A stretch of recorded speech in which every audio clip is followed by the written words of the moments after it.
Estamos en Aranjuez. En unas horas nuestro tren de la Fresa va a volver a partir hacia Madrid y ahora aprovechamos este reto para que el maquinista del tren, Kevin Lera, nos va a contar cómo está la locomotora que lleva el tren, la 289015, básicamente cómo funciona, cuáles son los instrumentos que tenemos aquí en el pupitre y más o menos para qué sirve cada uno de estos botones. Pues nada, Kevin, te dejamos que nos cuentes qué es esta locomotora, cómo funciona.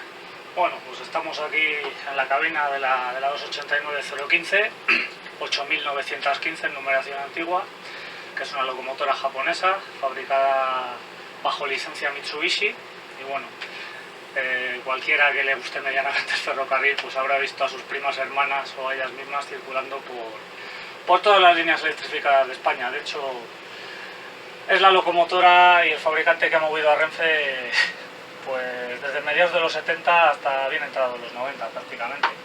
Duras, fiables, robustas, todo lo que se diga de las japonesas es poco. Y bueno, pues os voy a explicar un poquito, empezando por ejemplo por la caja de interruptores, para qué sirve cada cosa. Aquí arriba tenemos el mando de los pantógrafos, que es el elemento de la locomotora que permite tomar la corriente de la catenaria, de la línea de contacto. Tenemos dos en el techo y normalmente el que va puesto es el de detrás, que es como está puesta ahora la palanca, girada hacia este lado. Tenemos tres posiciones, que es en el centro es desconectado, es decir, los dos pantógrafos abajo, cuando se para la locomotora. En esta posición, en vez del de detrás, subes el de delante, el que tenemos justo encima de esta cabina, y en esta posición subimos los dos. Eso es raro de ver, porque aquí en España no se usa, excepto cuando hay heladas, por ejemplo, que se te autoriza a subir los dos pantógrafos para que el primero, digamos, vaya rascando la catenaria y el segundo pueda tomar la corriente adecuadamente, porque si llevas uno solo, cuando hay hielo en la catenaria suelen saltar muchos arcos, chispas, etcétera, y eso no es bueno ni para la catenaria ni para el pantógrafo. Bueno, siguiendo con los interruptores de la caja, el siguiente es el ventilador de tracción. Esto es muy sencillo, nos sirve básicamente para parar los ventiladores que se encargan de refrigerar los motores de tracción. Esta locomotora tiene dos motores de tracción, que en realidad son cuatro, son dos acoplados, así que a efectos vamos a decir que tiene dos. Y evidentemente necesitan refrigeración continua porque cada uno tiene una potencia aproximada de 2100 caballos y claro, en funcionamiento generan mucho calor, con lo cual tienen que ir permanentemente ventilados por dos ventiladores de tamaño industrial, vamos a decirlo así, que mueven bastantes metros cúbicos de aire por segundo. Con este interruptor lo que hacemos es pararlos si lo bajamos hacia abajo. De hecho es un interruptor que rebota, porque con ese toque basta. Ahora están parados, no se ha notado nada. Si pusiéramos el inversor adelante, que es el mando que permite que la máquina vaya hacia adelante, hacia atrás o esté parada como ahora, se pondrían en marcha automáticamente, y esta es la forma de pararlos. Ventiladores de resistencia, pues otros ventiladores que lleva la locomotora para ventilar las resistencias de tracción y frenado. Con esto permitimos que esos ventiladores funcionen o no, que este interruptor hay que llevarlo siempre conectado, porque si los ventiladores de resistencia no funcionan, la máquina no anda, se protege ella sola. Lo mismo, en ellos, en las resistencias, se disipa energía para que en el arranque a los motores no les llegue toda la corriente de la catenaria, sino que les vaya llegando escalonadamente, porque si no la máquina, bueno, no es que tuviera un arranque muy brusco, es que no podría arrancar, sería demasiada corriente de repente para los motores. Entonces lo que se hace es intercalar resistencias y luego irlas eliminando para que la máquina, los motores, ganen velocidad progresivamente. Calefacción de locomotoras, que es el último de la fila de arriba de los interruptores, es tan sencillo como la calefacción de la cabina. Si bajamos el interruptor, lo que hacemos es activarla y la llevamos aquí debajo de estas rejillas, donde está mi pie. Llevamos aquí está el hombre muerto también, pues justo debajo van las resistencias de calefacción, que en la inmensa mayoría de locomotoras de este tipo funcionan a 3000 voltios. Llevamos 3000 voltios debajo de nosotros cuando la ponemos. Aunque también es verdad que la calefacción de estas máquinas es de las mejores que se han visto en circulación. Bueno, aquí arriba en la toma estáis viendo que la velocidad máxima de esta locomotora es 130 km por hora, pero os llamará la atención que mercancías es 80 y viajeros es 130. ¿Por qué esta diferencia? Pues es tan sencillo como que todas en origen, todas las locomotoras japonesas en origen eran birreductoras. ¿Qué quiere decir esto? Que tienen una caja de cambios, vamos a decirlo así, lo que pasa es que solo se puede cambiar en parado. Tienen una marcha corta, que es la de mercancías, máxima velocidad 80, pero a costa de sacrificar velocidad ganamos capacidad de tracción, podemos llevar mucho más peso. Es como cuando en una bicicleta, hablando otra vez en sencillo, pones el plato pequeñito. Avanzas menos, pero te es mucho más fácil avanzar. Y viajeros es lo contrario, es el plato grande de la bicicleta. Ganamos más velocidad a costa de poder arrastrar menos carga. Es otra de las peculiaridades de estas máquinas. Y ahora nos vamos a ir al elemento básico de conducción de esta locomotora, que es el regulador de tracción, el famoso volante, que tanto llama la atención cuando alguien se sube a la cabina de estas máquinas. Bueno, pues el volante, como he dicho, es el regulador de tracción y freno eléctrico. Ahora mismo está en la posición desconectado, no sé si se podrá ver. Ahí lo tenemos. Cuanto más lo giremos hacia la derecha, digamos, más aceleración dotamos a la máquina. Tiene 4 puntos de maniobras, el 1, el 2, el 3 y el 4, que son manejados a voluntad del maquinista y se utilizan para hacer maniobras, para movimientos en estaciones. Y luego tenemos aquí una S y una P, que es la combinación serie y la combinación paralelo. Lógicamente os preguntaréis qué es esto. Os voy a poner un símil que intentaré que se entienda. Vamos a poner que tenemos la catenaria por un lado, luego tenemos 10 bombillas, para que me entendáis, que sería lo que hablábamos antes de las resistencias de tracción, y luego tenemos los dos motores conectados uno detrás de otro. Conectando los motores uno detrás de otro es lo que se llama una conexión serie, y lo que conseguimos es que la tensión se reparte entre los dos. O sea, si tenemos 3000 voltios arriba, a cada motor le van a llegar 1500 como mucho. Pero como hemos dicho, con 1500 no podemos arrancar. Para eso tenemos las bombillas de delante. Entonces, ¿qué pasa? Cuando metemos en el regulador el punto 1, lo que hacemos es alimentar todas las bombillas y los dos motores.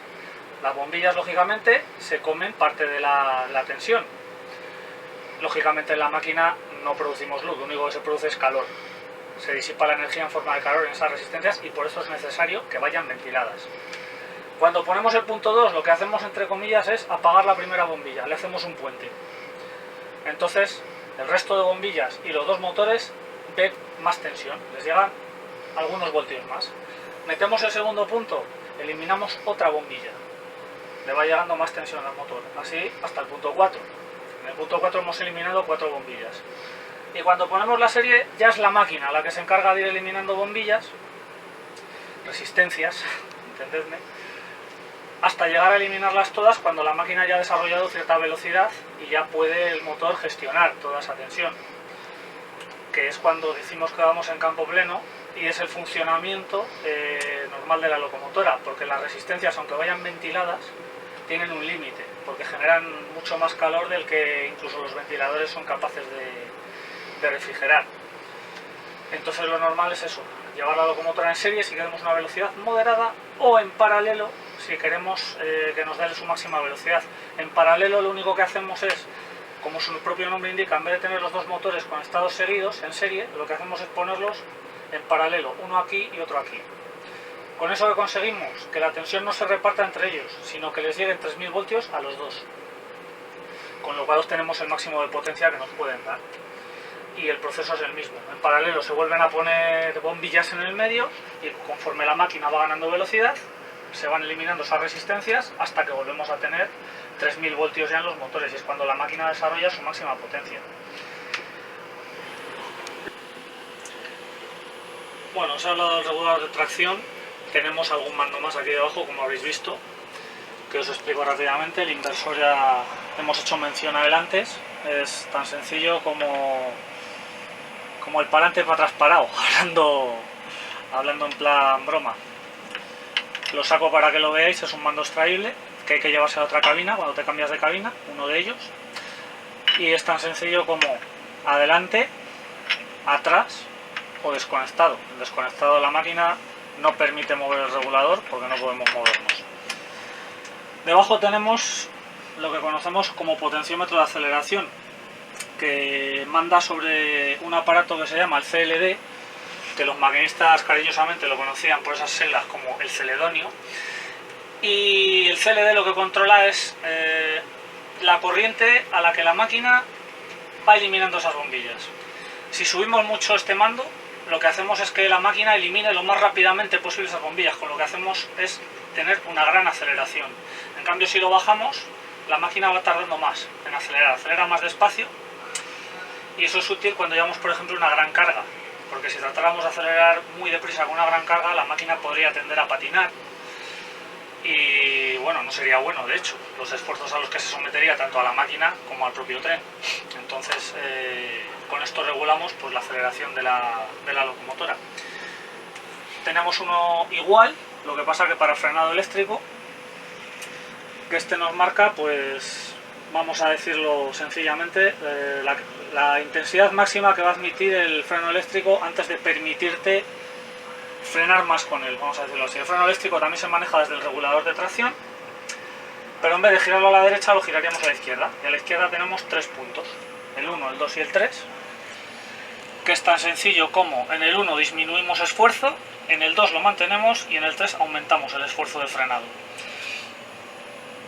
Lo conseguimos exactamente igual que con la tracción, intercalando resistencias, y bueno, no merece meternos en explicaciones técnicas porque sería alargar demasiado.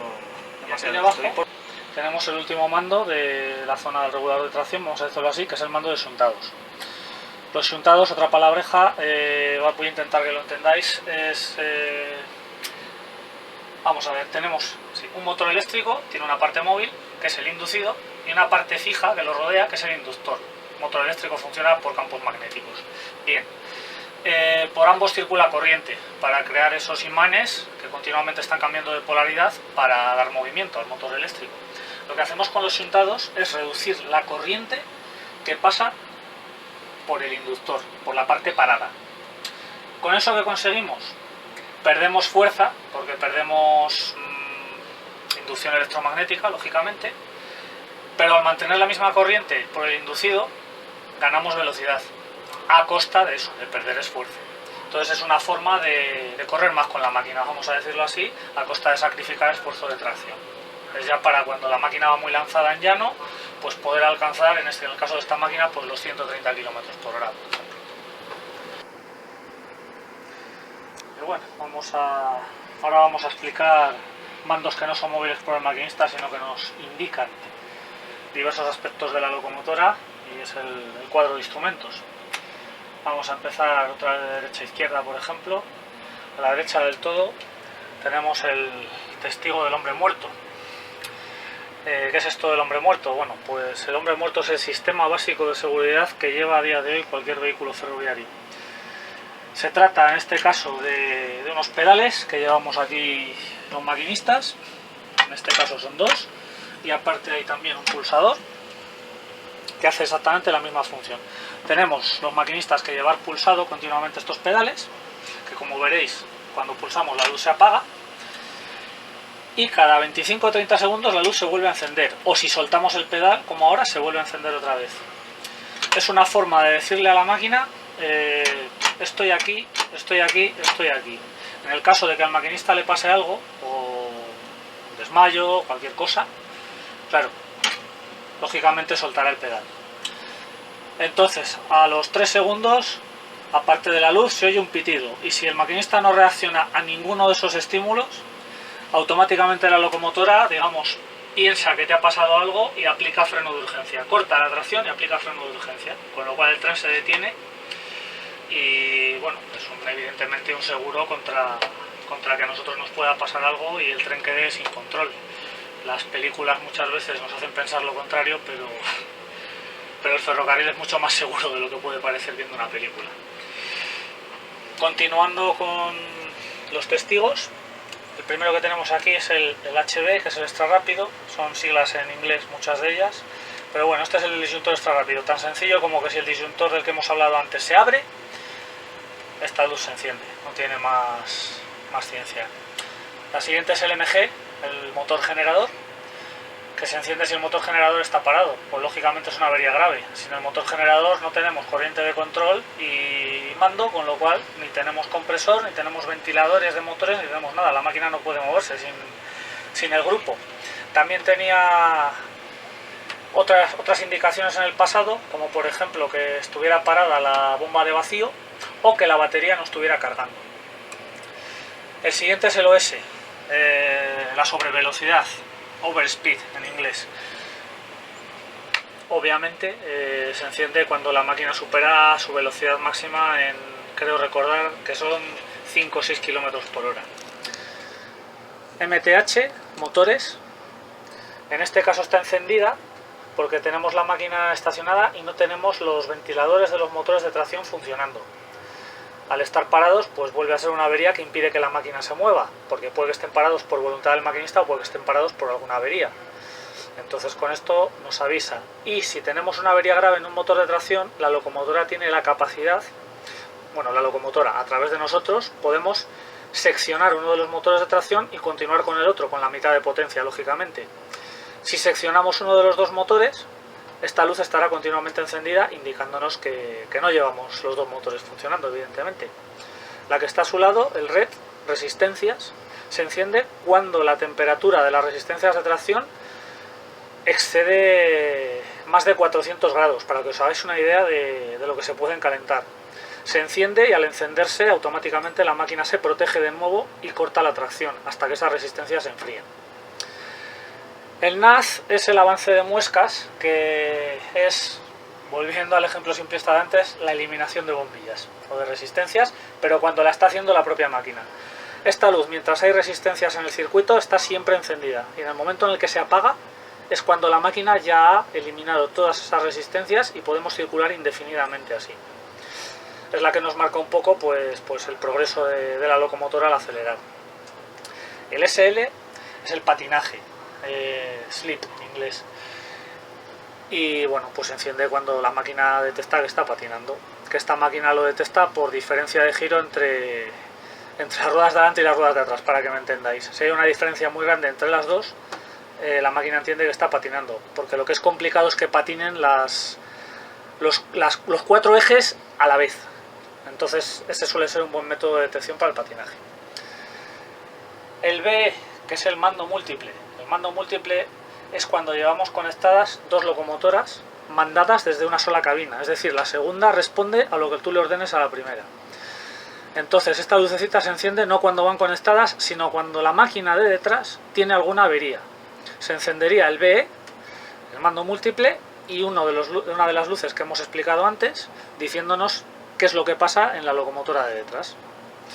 Así tienes una idea de si la avería está en tu locomotora o en la de detrás, y puedes ir a buscar esa avería con más facilidad, lógicamente. Que no que si se te encendiera solo, por ejemplo, el MTH y tuvieras que mirar en las dos máquinas a ver en cuál estaba el problema. Más a la izquierda tenemos el FT y el PT, mercancías y viajeros. Esto lo que nos indica es lo que os he explicado antes del cambio de marchas. Ahora estamos en viajeros, en la marcha larga, que es la que nos permite alcanzar 130 km por hora. Si cambiáramos de reducción y nos pusiéramos en mercancías, la de viajeros se apagaría y se encendería mercancías. Es una indicación al maquinista de la marcha, vamos a decirlo así, que lleva la locomotora metida. Y aquí a la izquierda es un añadido en origen. En origen estas máquinas no llevaban estos testigos. Son las famosas OPLPs, los testigos de presión de aceite de las transmisiones. Estas locomotoras, por el cambio de marchas del que acabamos de hablar, tienen muchos engranajes entre el motor y las ruedas. Y todos esos engranajes van en un cárter bañados en aceite. Lógicamente necesitan un buen engrase para que funcione correctamente. Si ese engrase se pierde, bien porque haya una fuga de aceite, bien porque la bomba trocoide que llevan las transmisiones se rompa o no funcione o lo que sea, estas luces se nos encienden y es una avería grave, porque si esa caja de transmisión se queda sin aceite, los engranajes pueden llegar a griparse y eso es una avería muy seria, porque además si los engranajes se gripan y se rompen, puede quedar afectado el motor de tracción, puede quedar afectada los propios ejes, pueden quedar bloqueados, de hecho suele pasar habitualmente si llegamos a esa avería, y eso supone la inmovilización de la máquina en el lugar en el que esté. con lo cual pues si estas lámparas se encienden no es buena señal. Ahora están encendidas porque la máquina está parada. Las bombas funcionan cuando la máquina empieza a moverse. Bueno, y ahora os voy a explicar los diales e indicadores que tenemos por aquí por la cabina, empezando por el primero, que es el voltímetro de línea, que nos indica simple y llanamente la tensión que tenemos en la catenaria, en el hilo de contacto. En este caso nos está marcando pues, que tenemos unos 3500 voltios. En teoría la máquina es de 3000 voltios, pero siempre se permiten ciertas tolerancias, y de hecho la tensión de catenaria habitual en España suele estar en torno a los 3300 voltios. Puede haber ahora mismo algo más porque una unidad de cercanías esté llegando a Aranjuez y esté frenando. Cuando frenan recuperan tensión a la catenaria, entonces la elevan, lógicamente. Y esta máquina puede funcionar estando a 3000 voltios, entre 2000 y unos 3600, 3800.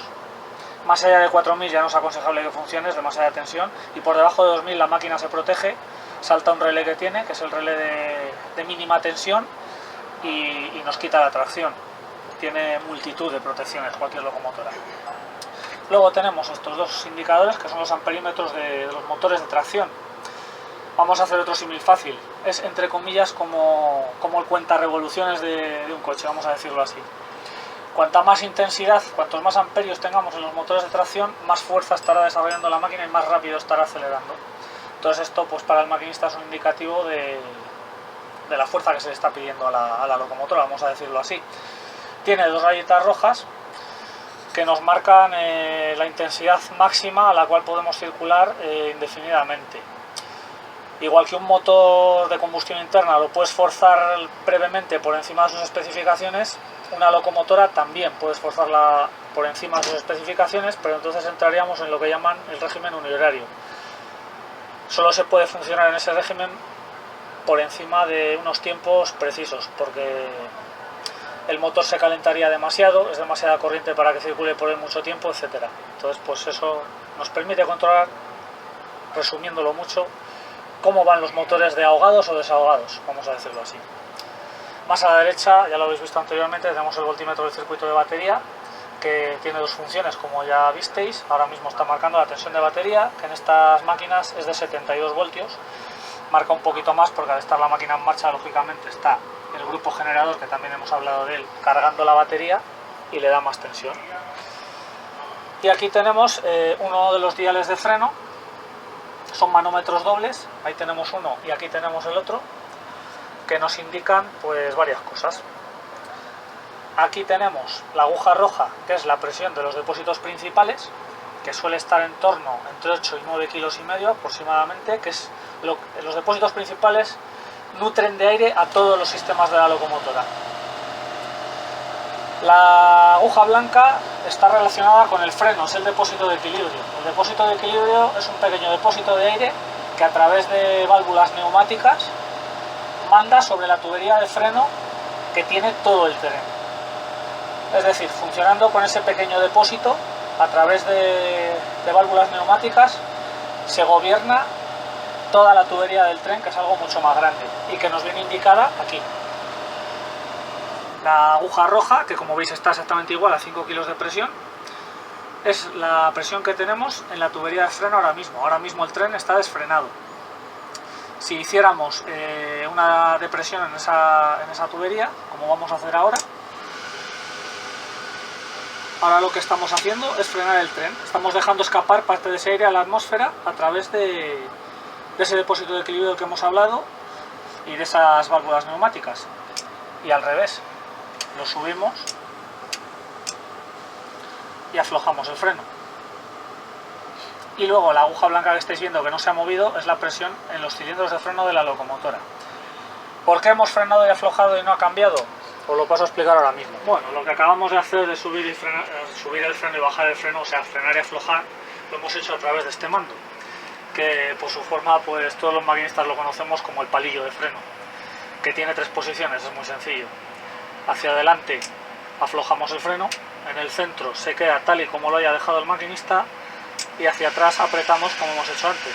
Y si soltamos se queda con el nivel de apriete que lo hayamos dejado, no tiene más secreto ni ciencia. Así que con un dedo puedes frenar o aflojar el tren. Arriba tenemos el freno de urgencia, la típica seta que le llaman todos los maquinistas, que es tan sencillo como que así está en posición normal y si la golpeas hacia abajo pues activas inmediatamente el freno de urgencia.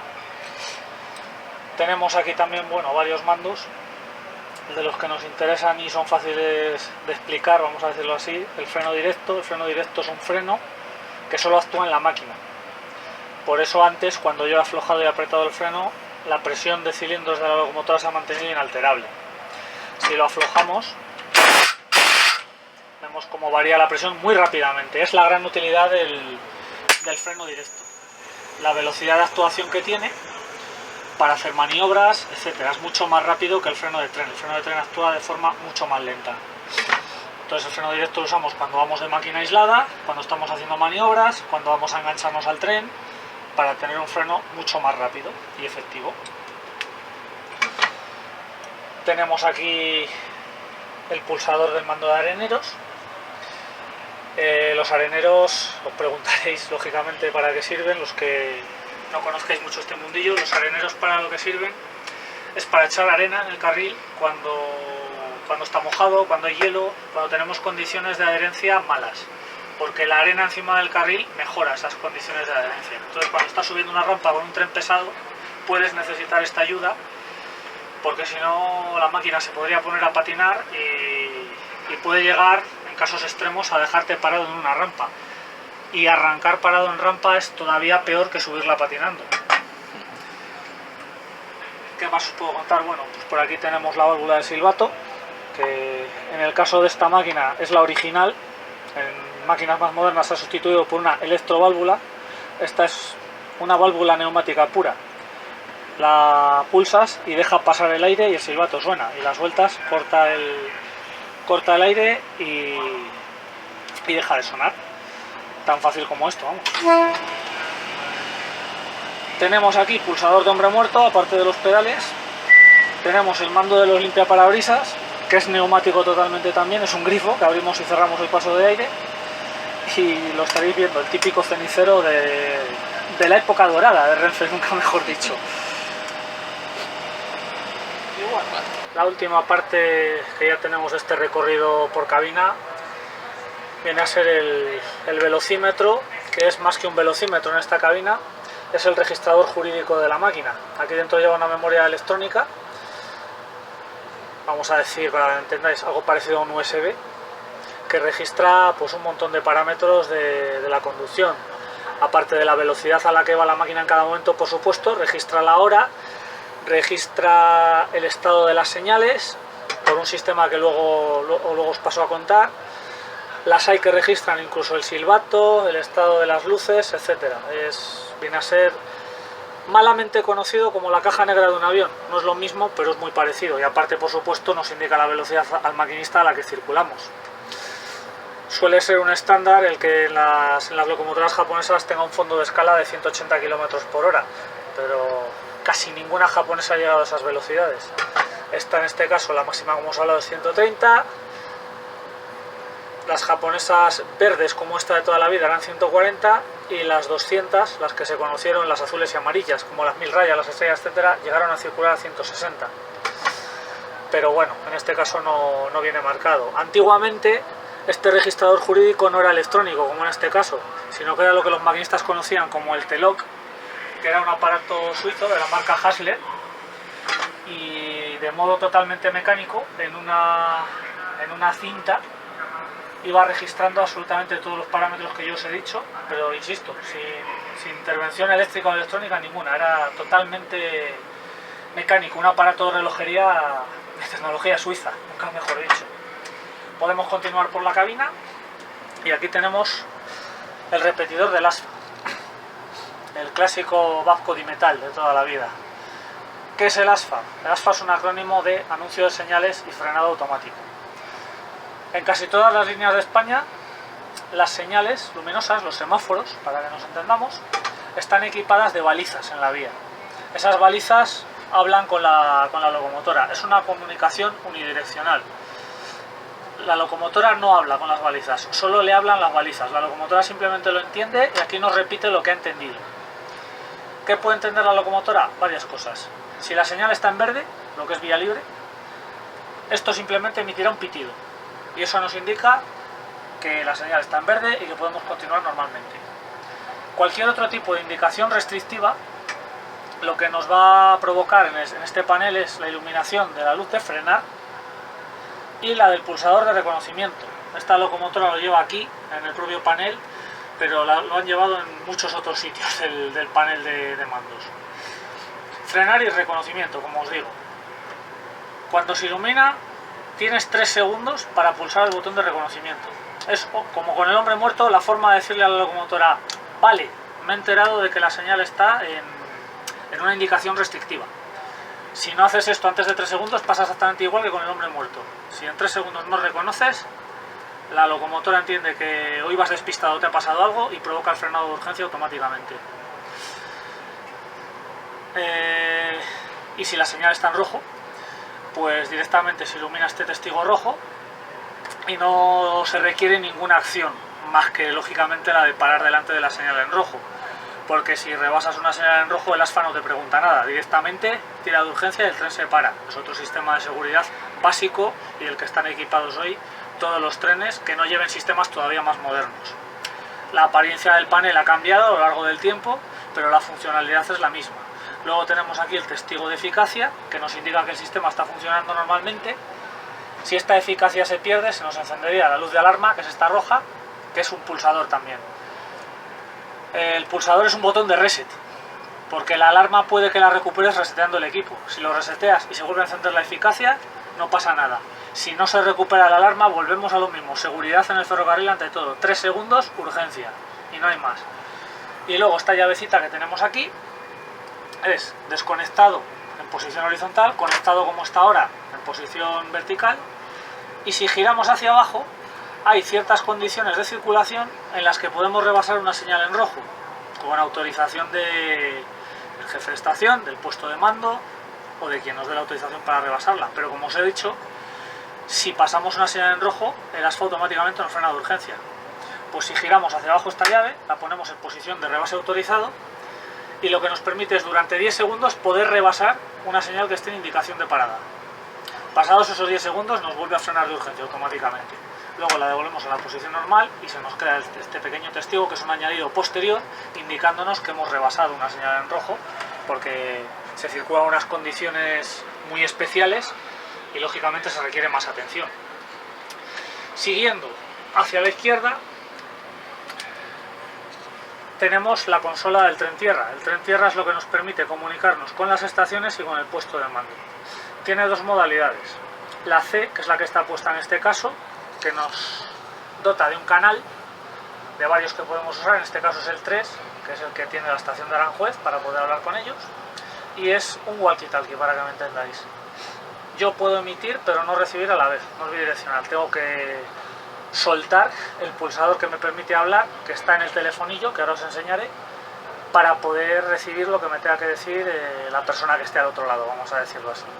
Y luego tiene otra modalidad, que es el modo A, en el cual nosotros seleccionamos un canal, en el caso de Aranjuez 64, y un número de tren. Por ejemplo, con el tren que hemos venido es el 10.104.